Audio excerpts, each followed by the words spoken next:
آئے آج ہم نے یہ ضروری سمجھا کہ کیونکہ کل عدالت عظمیٰ نے جو پاکستان کی سیاسی تاریخ کے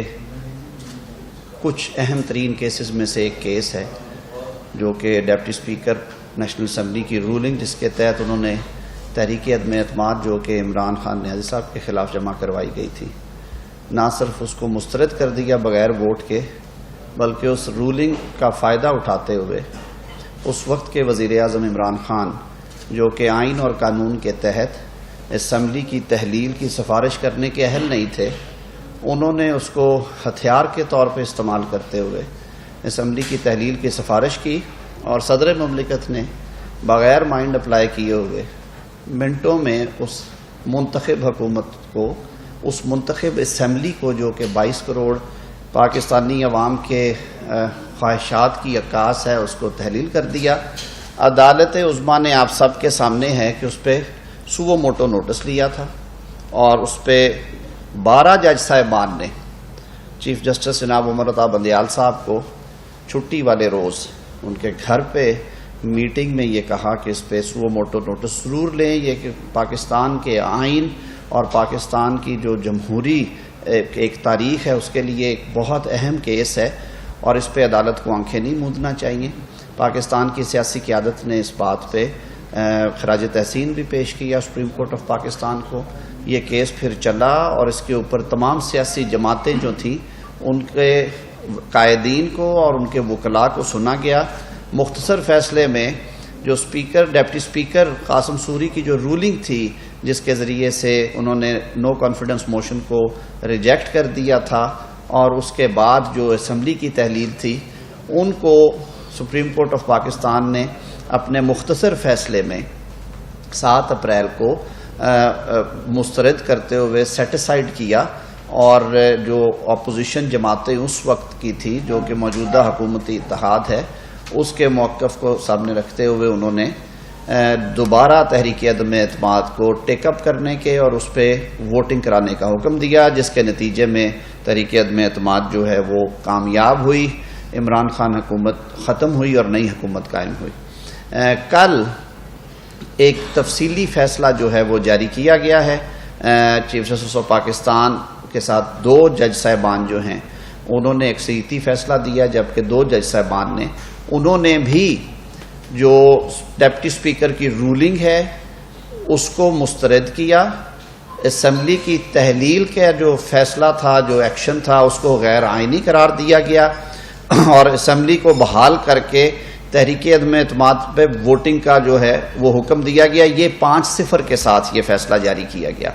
ہاں، جو ریزنز تھی اس کی وہ انہوں نے الگ سے دی ہیں۔ 2 جج صاحبان نے، جن میں جسٹس مظہر عالم خان میاں خیل اور مسٹر جسٹس جمال خان مندوخیل شامل ہیں، انہوں نے اپنے اضافی نوٹ بھی تحریر کیے، اور اس میں انہوں نے اور کچھ نکات کی طرف بھی توجہ مبذول کروائی۔ تو ہم یہ سمجھتے ہیں کہ بلا شبہ پاکستان کی جمہوری تاریخ میں اس فیصلے کو ایک روشن مثال کے طور پہ یاد رکھا جائے گا، اور ایک دفعہ پھر عدالت نے یہ ثابت کیا ہے کہ آئین پاکستان کی جہاں پہ بھی آئین شکنی ہوگی یا اس سے روگردانی ہوگی یا اس کی خلاف ورزی ہوگی، تو جو کانسٹیٹیوشنل مینڈیٹ کے تحت یہ عدالت عظمیٰ کا اختیار بھی ہے اور اس کا فرض بھی ہے، کانسٹیٹیوشنل آبلیگیشن ہے کورٹ کی کہ وہ ایسے میں آگے بڑھیں اور اس آئین شکنی کو، قانون سے روگردانی کو، آئین سے روگردانی کو چیک کرتے ہوئے اس پہ اپنا فیصلہ صادر فرمائیں۔ اور انہوں نے جو کل کی جو ڈیٹیلڈ ججمنٹ آئی آپ سب کے سامنے ہے، وہ اس میں جو چند نکات جن کے اوپر عدالت نے لکھا اور فیصلہ صادر کیا، سب سے پہلے تو انہوں نے جو رولنگ تھی ڈپٹی اسپیکر کی اس کو غیر آئینی اور غیر قانونی قرار دیا، اور جو اضافی نوٹ میں تو انہوں نے یہ کہا کہ یہ بدنیتی پہ مبنی تھی، غیر شفاف تھی، اور ووٹ آف نو کانفیڈنس عدم اعتماد کے عمل کو غیر آئینی اور غیر جمہوری طریقے سے روکنے کی کوشش تھی۔ تو اس کے بعد میں نہیں سمجھتا کہ کسی اور بات کے کہنے کی ضرورت تھی، اور انہوں نے اپنے اضافی نوٹ میں جج صاحب نے یہ بھی لکھا کہ یہ وہ ایسے جنکچر پہ ہم آ کے کھڑے ہو گئے ہیں کہ ہم سمجھتے ہیں کہ ان پریکٹسز کو آگے کے لیے رکنا چاہیے، اور انہوں نے یہ لکھا اپنے فیصلے میں کہ اب یہ پارلیمان پہ منحصر ہے یا حکومت پہ منحصر ہوگا کہ وہ اس پہ فیصلہ کریں کہ یہ آرٹیکل 5 جو ہے، جو کہ پاکستان کے تمام شہریوں کو پابند کرتا ہے کہ انہوں نے آئین اور قانون کی تابعداری کرنی ہے، پاسداری کرنی ہے، اس کی وائلیشن ہوئی ہے. اور اسی حوالے سے جب آئین شکنی ہو، آئین سے روگردانی ہو اور اس طرح گریو نیچر کی ہو، تو پھر آرٹیکل 6 جو ہے اس کا بھی بالکل استعمال ہونا چاہیے، اور اس کے لیے مناسب کارروائی جو ہے، جو آرٹیکل 6 کے اندر اور دیگر قوانین میں دی گئی ہے، وہ ہونی چاہیے. تو 3 چیزیں جو کل کے تفصیلی فیصلے کے بعد واضح ہو کے سامنے آ گئیں کہ جو تحریک عدم اعتماد کو روکنے کے لیے قاسم سوری صاحب نے عجلت میں، صورت میں، قانون کو بالائے طاق رکھتے ہوئے، آئین کو بالائے طاق رکھتے ہوئے جو رولنگ دی اور اس کو کہا کہ ہم اس کو مسترد میں کرتا ہوں اپنے اختیارات کا استعمال کرتے ہوئے، وہ غیر آئینی، غیر شفاف، بد نیتی پہ مبنی اور غیر قانونی تھی. دوسری بات جو کہی گئی کہ اس کی بنیاد کے اوپر وزیر اعظم اس وقت کے عمران خان نے جس تیزی کے ساتھ اور جس بد نیتی کے ساتھ اسمبلی کی تحلیل کی سفارش کر دی صدر مملکت کو، وہ بھی آئین اور قانون کے مطابق نہیں تھی، وہ بھی آئین سے روگردانی تھی. اور صدر مملکت نے جو منوان اس کو مان لیا اور فوری طور پہ اسمبلی تحلیل کر دی، اس کو بھی غیر آئینی قرار دے دیا گیا. ساتھ ہی ساتھ جو بنیاد بنائی گئی تھی بات کہ ڈیپٹی سپیکر قاسم سوری نے اس وقت کے وزیر قانون فواد چودھری صاحب کی پوائنٹ آف آرڈر پہ صرف ان کا موقف سن کے کہ یہ ایک بیرونی سازش ہے، اور اس پہ پھر بہت زیادہ گفتگو کی. عمران خان صاحب نے اس پہ جلسے کیے، انہوں نے کاغذ جیب سے نکال کے لہرائے کہ ہمارے پاس ثبوت ہیں، لیکن سفارتی تعلقات کو مد نظر رکھتے ہوئے، آفیشل سیکرٹ ایکٹ کو سامنے رکھتے ہوئے ہم اس کی تفصیلات نہیں دیتے. اس پہ بھی کیونکہ دلائل دیے گئے تھے عدالت میں، وجہ یہ تھی کہ تحریک عدم اعتماد کی بنیاد اور فاؤنڈیشن جو ہے وہ بیانیہ تھا ان کا کہ یہ تحریک عدم اعتماد غیر ملکی مداخلت اور سازش کی وجہ سے پیش کی گئی، اور ایک طاقتور ملک پاکستان میں حکومت کی تبدیلی چاہتا تھا. اس بیانیے کو بھی دفن کر دیا ہے اس ججمنٹ میں دی گئی جو آبزرویشنز ہیں کورٹ کی اور جو کورٹ کی فائنڈنگز ہیں ان کی وجہ سے. اور عدالت نے کہا کہ ہم نے سارے معاملے کا جائزہ لیا، ہماری نظر میں ایسی کوئی صورتحال نہیں تھی. سب سے بڑی بات جو کہی گئی فیصلے میں یہ تھی کہ 7 مارچ کا یہ حوالہ دیا جاتا ہے کہ جس دن وہ سائفر جو ہے وہ پہنچا پاکستان میں. تو 7 مارچ سے لے کے 27 مارچ تک 20 روز تک اس وقت کے وزیر اعظم بالکل خاموش رہے، اور انہوں نے کسی قسم کی کوئی قانونی چارہ جوئی یا کوئی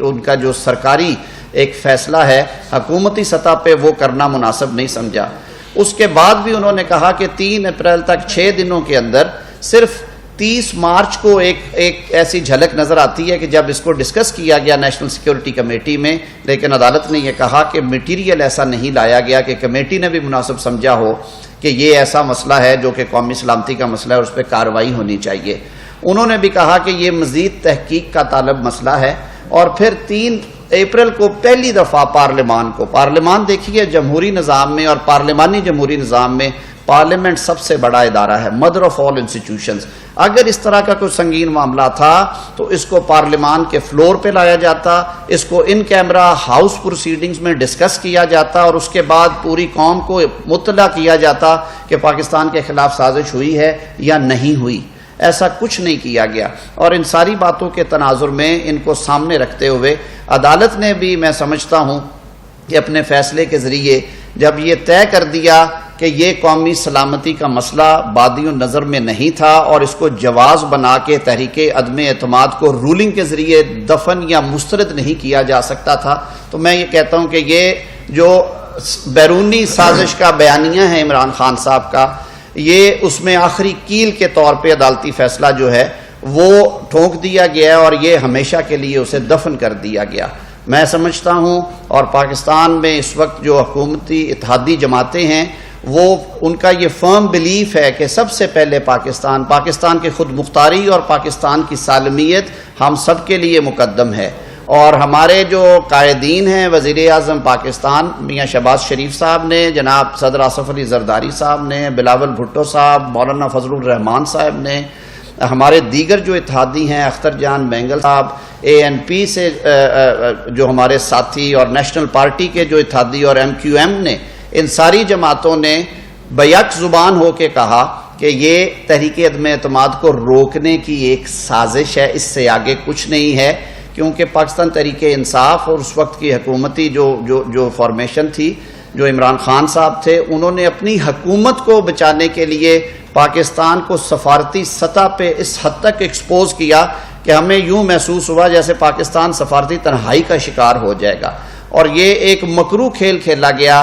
قومی سلامتی کو جواز بنا کے، اور پاکستان کی ایکچولی قومی سلامتی کو داؤ پہ لگا کے اپنی حکومت بچانے کی کوشش کی۔ تو اب یہ فیصلہ آنے کے بعد یہ بات بھی روز روشن کی طرح یہاں ہو گئی، یہ بات کھل کے سامنے آ گئی کہ اصل میں عمران خان صاحب نے اپنا اقتدار بچانے کے لیے، اپنے اقتدار کو طول دینے کے لیے اور ایک آئینی طریقہ کار سے روگردانی کرنے کے لیے، بچنے کے لیے، آرٹیکل 95 کے تحت جو کہ قانون ساز اور آئین ساز